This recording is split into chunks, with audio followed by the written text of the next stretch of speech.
Hello students. तो पिछले video में हम लोगों ने एटम के बारे में पढ़ा था, एटॉमिक सिंबल के बारे में पढ़ा था और हमको पता चला था कि जो लेटेस्ट एटॉमिक सिंबल है, जैसे हाइड्रोजन के लिए H, हीलियम के लिए He, लिथियम के लिए Li, सोडियम के लिए Na, एक्सेट्रा एक्सेट्रा, जो भी सिंबल है जो अल्फ़ाबेट के फॉर्म में या इंग्लिश लिटरेचर के हिसाब से हम लोग लिखते हैं, इंग्लिश लेटर्स के हिसाब से लिखते हैं, ये किसने दिया था? ये सिंबल जे बर्जीलियस ने। इसके पहले जे जॉन डाल्टन ने भी दिया था, लेकिन उनका जो सिंबल का तरीका था वो बहुत कॉम्प्लिकेटेड था, जिसको लर्न कर पाना काफ़ी मुश्किल था। जे बर्जीलियस ने जो भी नाम होता है किसी एलिमेंट का या एटम का, उसके एटम का, उसी नाम का पहला लेटर या पहला दूसरा लेटर, पहला कैपिटल में दूसरा स्मॉल में लिख करके हम लोग उसका सिंबल बना सकते हैं, बनाते हैं, पढ़ते आ रहे हैं, जो कि काफ़ी इजी है, बहुत ही कन्वीनियंट है। ठीक है, तो ये सारी चीज़ें हम लोगों ने पढ़ी थी। अब हमारा जो अगला टॉपिक है उस पर फोकस करते हैं। तो अगला टॉपिक हमारा क्या है? Atomic mass. एटॉमिक मास, अब ये बहुत ही इंटरेस्टिंग टॉपिक है, इसको समझना पड़ेगा। एटॉमिक मास क्या होता है? तो एटॉमिक मास का मतलब होता है मास ऑफ एनी एटम। किसी भी एटम का जो मास होता है उसी को हम लोग एटॉमिक मास बोलते हैं। Mass of any atom is known as atomic mass. Short में लिख दे रहा हूँ यहाँ पे, ठीक है। यानी किसी भी एटम का मास जो होता है उसी को एटॉमिक मास बोलते हैं। लेकिन ये एटॉमिक मास मेजर कैसे करते हैं, ये सबसे बड़ा इशू है। कैसे इसको फाइंड आउट किया गया, किस मेथड से हम लोगों ने पता चला कि किसी भी एटम का मास कितना होता है, तो इसको हम लोग को पढ़ना है थोड़ा ब्रीफ में, थोड़े से में पढ़ना है, शॉर्ट में पढ़ना है। तो देखिए 1961 के पहले की बात हम लोग थोड़ा सा कर लेते हैं। बिफोर 1961 के पहले जितने भी रिसर्च हुए थे, जितने भी फाइंडिंग हुई थी, उसके आधार पे पाया गया कि मैक्सिमम जो कंपाउंड होते हैं, मैक्सिमम जो मॉलिक्यूल होते हैं जो एटम से मिलकर बनते हैं, उसमें ऑक्सीजन बहुत ज़्यादा होता है। यानी ऑक्सीजन कंपाउंड ज़्यादा होते हैं, ऐसा पाया गया था 1961 के पहले, है ना। तो इस आधार पे ऑक्सीजन को एक स्टैंडर्ड एटम मान लिया गया, ठीक है। Oxygen taken as standard atom,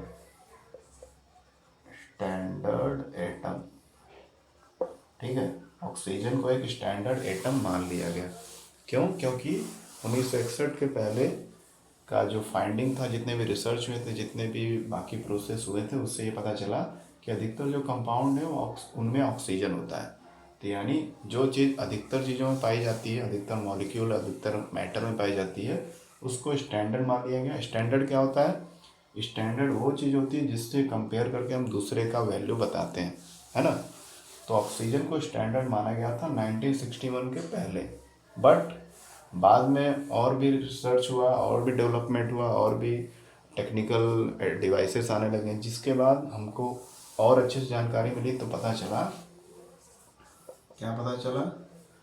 after 1961 के बाद हमको पता चला कि सबसे ज़्यादा कॉमन कौन सा एटम है? Carbon. Common compound, carbon compound is carbon, ठीक है। तो 1961 के पहले ये हमको पता था, साइंटिस्टों के जो स्टडी थे उसके आधार पे, कि ऑक्सीजन ज़्यादा कंपाउंड में पाया जाता है। ज़्यादातर जो मॉलिक्यूल या कंपाउंड बनते हैं उसमें ऑक्सीजन भी होता है, यानी ऑक्सीजन अधिकतर चीज़ों से रिएक्ट करता है। इसलिए ऑक्सीजन को एक स्टैंडर्ड एटम मान लिया गया।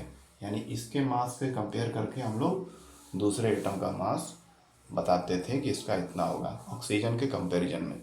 बाद में 1961 के बाद और भी रिसर्च हुआ तो पाया गया कि नहीं, ये वाला जो फाइंडिंग था ये गड़बड़ था, ये पूरी तरह सही नहीं था, है ना। ऑक्सीजन के कंपाउंड होते हैं, बहुत सारे होते हैं, लेकिन बहुत ज़्यादा नहीं होते। सबसे ज़्यादा जिस एटम के कंपाउंड होते हैं उसका नाम है कार्बन, ठीक है, जिसका हम लोग सिंबल सी लिखते हैं। और ऑक्सीजन का सिंबल क्या लिखते हैं? ओ। ये एटम का सिंबल मैं बता रहा हूँ। यहाँ तो ऑक्सीजन का कंपाउंड है, कंपाउंड में बहुत सारी चीज़ें हो सकती हैं। O2 भी हो सकता है, वाटर भी हो सकता है, कार्बन डाइऑक्साइड भी हो सकता है, और बहुत सारे तमाम तरह के मॉलिक्यूल हो सकते हैं। अब हम 1961 के बाद ये क्लैरिफाई हो गया कि कार्बन के कंपाउंड सबसे ज़्यादा पाए जाते हैं, इसलिए कार्बन को स्टैंडर्ड एटम मान लिया गया। Hence carbon taken as standard atom, ठीक है। अधिकतर चीज़ों में कार्बन पाया जाता है, जैसे कार्बोहाइड्रेट हो गया, प्रोटीन हो गया, फैट हो गया, है ना। उसके अलावा हमारे जो आसपास की चीज़ें हैं, हमारा जो बॉडी है वो भी अधिकतर कार्बन के कंपाउंड से बना हुआ है। तो ब्रह्मांड के, यूनिवर्स की, अर्थ की अधिकतर चीज़ें में कार्बन पाया जाता है, इसलिए कार्बन के कंपाउंड हर जगह पे हैं। इससे ये पता चलता है कि कार्बन हर जगह मौजूद है, इसलिए कार्बन को स्टैंडर्ड एटम माना गया 1961 के बाद, ठीक है। अब यानी कि अब जो एटम का मास हम लोग पढ़ते हैं पीरियोडिक टेबल में, वो कार्बन के मास से कंपेयर करके पढ़ते हैं, क्योंकि कार्बन को स्टैंडर्ड माना गया है। किस चीज़ को स्टैंडर्ड माना जाता है? जो अधिकतर कंपाउंड फॉर्म करे, जिसके कंपाउंड अधिकतर हमारे आसपास हो, हमारे बॉडी में हो और ज़्यादा मात्रा में हो, उसको हम लोग स्टैंडर्ड मानते हैं। और स्टैंडर्ड से ही कंपेयर करके बाकी एटम का मास हम लोग फाइंड आउट करते हैं, ठीक है। तो ये समझ में आ गया। तो हम लोग को ये समझना है कार्बन के कंपाउंड और कार्बन को स्टैंडर्ड माना गया, इसके बारे में थोड़ा जानना है, ठीक है। कार्बन के पहले 1961 के पहले ऑक्सीजन को माना जाता था, लेकिन वो पूरी तरह सही नहीं था। तो कार्बन ही फाइनली एक ऐसा कंपाउंड या ऐसा एटम मिला जो स्टैंडर्ड माना गया, और इसी के मास से हम लोग बाकी एटम का मास कंपेयर करते हैं। अब वो कैसे करते हैं उसको एक एग्जांपल से समझाया गया आपके बुक में। मान लीजिए कि ये कोई वाटरमेलन है। ये क्या है? कि वाटरमेलन है, वाटरमेलन, ठीक।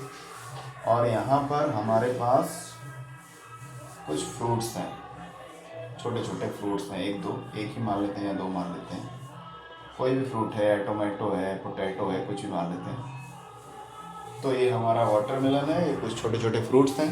अब हमको क्या करना है, इन दोनों फ्रूट को, ये ऑलमोस्ट मान लीजिए एक ही साइज के हैं, तो ये दो फ्रूट्स हैं, टोमेटो मान ले सकते हैं या कुछ भी, एनीथिंग।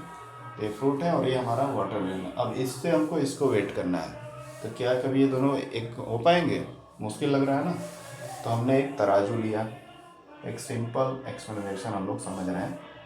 ये हमने एक वेट लिया, ठीक है, ठीक है, ये वेट हमने लिया।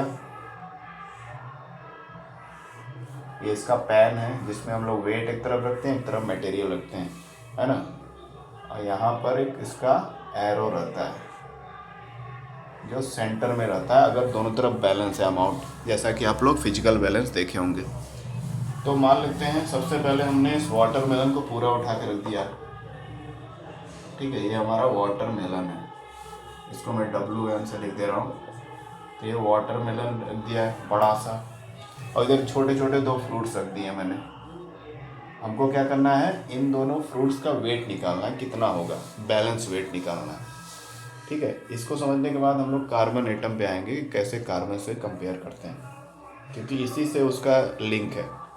तो वाटरमेलन बड़ा सा है, हो सकता है 2-4 किलो का है, 5 किलो का है, और ये छोटे छोटे ग्राम में है, और इन दोनों को हमको बैलेंस करना है, इनका वेट निकालना है। तो इतना बड़ा मैंने रखा और इधर ये, तो इसका वेट ज़्यादा है, तो जो सुई है वो इधर की तरफ झुकेगी, है ना। जो बैलेंस की सुई है जिससे पता चलता है वेट किधर ज़्यादा है, वो इधर की तरफ झुकेगी। इसका मतलब ये तराजू का जो हिस्सा है ये ऊपर चला जाएगा, हल्का है तो ये ऊपर चला गया, और ये दोनों जो छोटे छोटे फ्रूट्स हैं ये ऊपर चले गए क्योंकि इधर भारी वेट है।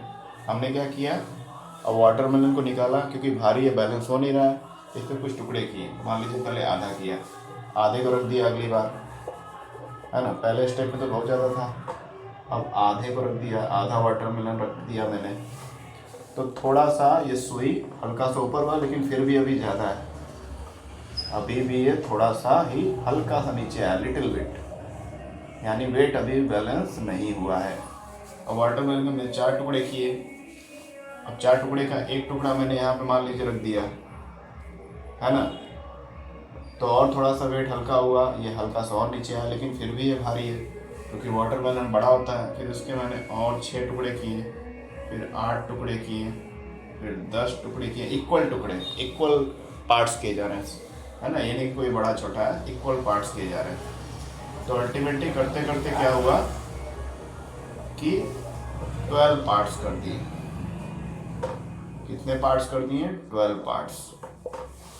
वाटरमेलन जो बड़ा सा था उसको मैंने 12 टुकड़े कर दिए उसके। अब उसका एक जो टुकड़ा मैंने काट के निकाला, छोटा सा टुकड़ा जिसको मैंने बड़ा ऐसे दिखाया। अब मैंने एक छोटा सा वाटरमेलन का टुकड़ा काटा जो था वो निकाल दिया और यहाँ बैलेंस के एक तरफ रख दिया। और अब क्या हो रहा है, हमको देखने को क्या मिल रहा है, जब ऐसा करेंगे तो पाएंगे कि दोनों जो है बैलेंस्ड हो गए। इस फिजिकल बैलेंस में वो बड़ा सा एक वाटरमेलन था, उसका एक छोटा सा टुकड़ा 1/12 टुकड़ा, यानी 12 टुकड़े मैंने किए पूरे वाटरमेलन का, उसके एक छोटे टुकड़े को जब मैंने इधर रखा और दूसरी तरफ 2 फ्रूट्स रखे जिसको मैं मेजर कर रहा था पूरे वाटरमेलन से पहले शुरू में, तो एक टुकड़े से अब देख रहे हैं कि दोनों बैलेंस हो गया है। तो इसका मतलब ये हुआ कि जो 2 फ्रूट्स हैं या एक फ्रूट मान लीजिए लिए रहते हैं, इनका वेट किसके बराबर है?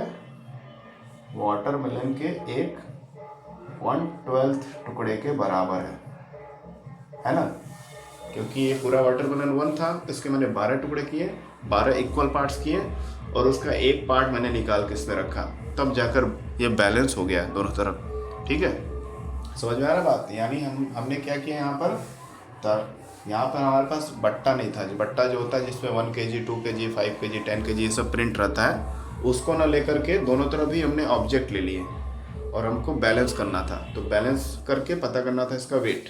ठीक है, तो उसको कैसे हम लोगों ने किया, पहले पूरा वाटरमेलन रखा, फिर उसके टुकड़े करते करते रखते गए, छोटा करते गए, इक्वल पार्ट्स करते गए और अल्टीमेटली एक छोटा उसका पार्ट बना वाटरमेलन का जो एक वेट का काम किया और बैलेंस दोनों तरफ इक्वल हो गया। ठीक इसी प्रकार से क्या होता है कि कार्बन जो एटम होता है ना, कार्बन एटम भी इस तरह क्या होता है, उसके भी 1/12 पार्ट्स से हम लोग कंपेयर करते हैं बाकी एटम के मास को। जैसे कि यहाँ पे हम लोगों ने वाटरमेलन को मेजर किया, ठीक यही बताने का प्रयास यहाँ किया गया था।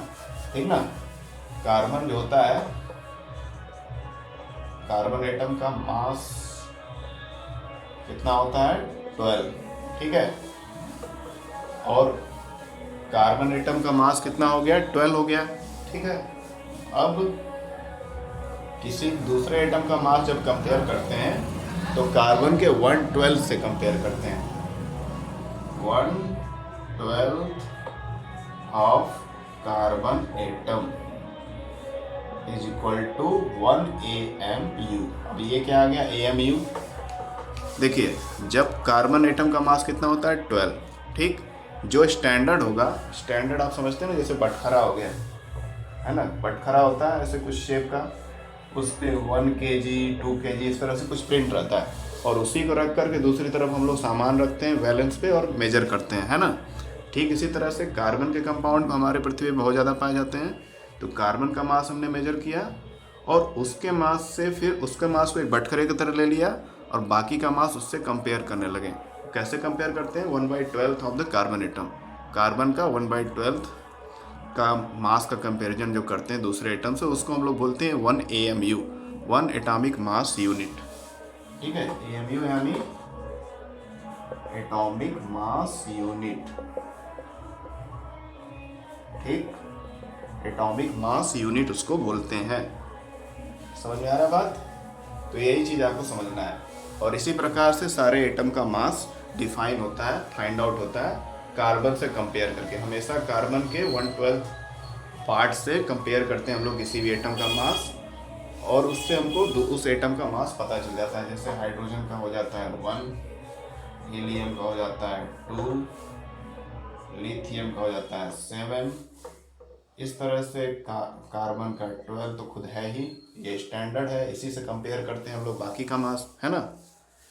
नाइट्रोजन का 17, सोडियम का 23, ऑक्सीजन का 16, नियॉन का 20। इस तरह से जो भी एटम्स हैं, जितने भी पीरियोडिक टेबल में एलिमेंट्स हैं या आइटम्स हैं, उनका मास कार्बन से ही कंपेयर किया जाता है। कार्बन को स्टैंडर्ड एटम मान करके उसके 1/12 हिस्से से कंपेयर करते हैं बाकी एटम का मास।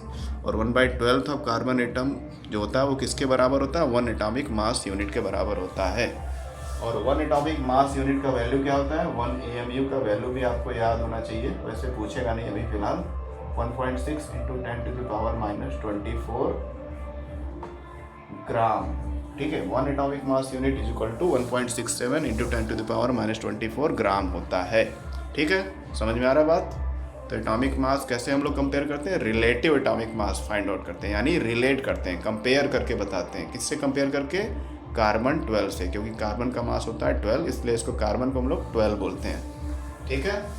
कार्बन 12 भी बोलते हैं, बिकॉज जो कार्बन मौजूद है हमारे पर्यावरण में या एटमॉस्फेयर में, वो जो सबसे ज़्यादा मात्रा में पाया जाता है उसको हम लोग कार्बन 12 बोलते हैं। तो इसी से कंपेयर करते हैं बाकी का हम लोग मास, और बाकी के मास को फाइंड आउट करके बताते हैं, ठीक है। तो इसलिए इसको रिलेटिव एटॉमिक मास बोलते हैं। जो भी हम लोग मास फाइंड आउट करते हैं कार्बन से कंपेयर करके दूसरे एटम का, that is known as relative atomic mass. Relative atomic mass, clear?